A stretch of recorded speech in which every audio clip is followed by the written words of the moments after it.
अनि आम्मामा यो एभरेस्ट 120 के भन्ने एउटा भिडियोले यत्रो साह्रो यार यो टिकटकमा होइन यत्रो साह्रो बज क्रिएट गर्ला जस्तो चाहिँ लागेको थिएन। त्यही पनि यार एकैचोटि यार यो 200-300 भ्युज र अलिकति लाइक्समा रमाउने मान्छेलाई यार एकैचोटि यार यो 29K यत्रो भ्युज होइन यत्रो यो कमेन्ट आउँदाखेरि चाहिँ कमेन्ट पनि फेरि राम्रो राम्रो आयो त ठिकै हुन्थ्यो। कमेन्ट पनि सुन्दै थियो अलिकति चाहिँ होइन अलिकति मजाकै गरे जस्तो भयो कि आई लिभ द्याट मोमेन्ट। म गएर आएँ यार टाउको यहाँ कमेन्ट गर्नलाई दुखिरहेछ होइन।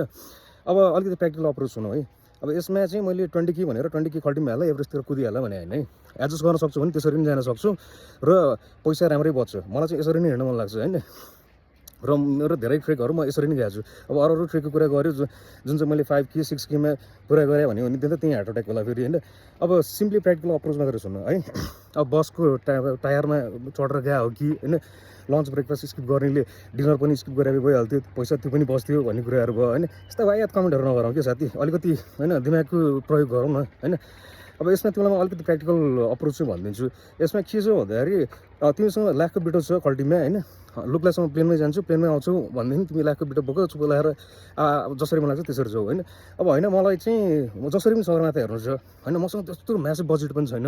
अब कसरी जाने के जाने हो भनेदेखि चाहिँ हो यसरी पनि जान सकिन्छ भनेर भने हो। त्यही पनि एडजस्ट गर्न सक्छौ भने यसरी जाऊ होइन भने त्यहाँ पनि राम्रै लग्जरी पाइन्छ जसरी मन लाग्छ त्यसरी जाऊ। अब प्र्याक्टिकली चाहिँ यो सुन हेर म यहाँबाट फाप्लुसम्म गाडीमा गएँ 1900 रुपियाँ कस्ट थियो मेरो होइन।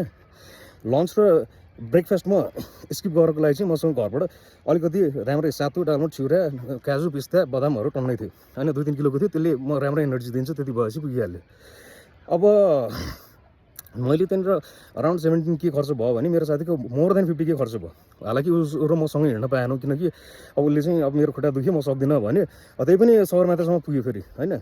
ऊ चाहिँ त्यो पठाएको जस्तै गरेर बाइक पाइँदो रहेछ। बाइकमा फाप्लुबाट हामी ऊ चाहिँ नुनथलाबाट थामडाँडा जुन चाहिँ लास्ट स्टप छ होइन गाडीहरू जाने त्यहाँसम्म गयो। यो चाहिँ फेरि लास्ट इयर चैत्रको सिजनमा गएको होइन।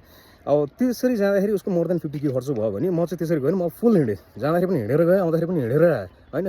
अब त्यो तिमीहरूसँग पैसा छ भने मजाले लुक्लासम्म प्लेनमा जाऊ प्लेनमै फर्क्यो मजाले त्यो राम्रै होटलहरू पाइन्छ त्यहाँ पनि।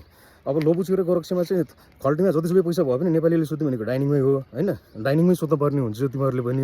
अब त्यही भएर यत्रो पैसा उत्रो पैसा भनेर उ नगर त्यहाँनिर नेपालीलाई गर्दैन पहिला फरेनर आउँछन् खान्छन् उनीहरू उठ्छन् जान्छन् त्यसपछि नेपालीको पाला आउँछ नेपालीले खान्छन् सबै टेबलहरू हटाइदिन्छ त्यही सुत्ने होइन। जसरी तिमी टी हाउसमा सुत्छौ त्यसरी नै सुत्ने हो त्यहाँ पनि। अब मैले चाहिँ सुरुदेखि नै टी हाउसमा सुत्या भएर मेरो चाहिँ बानी भयो होइन। अब अरू कुरा चाहिँ अर्को भिडियोमा सेयर गरौँला होइन जुन चाहिँ अलिक प्र्याक्टिकली छ कि फेरि होइन यो हावातालमा कमेन्ट गर्नुभन्दा अलिकति दिमाग प्रयोग गरौँ कि।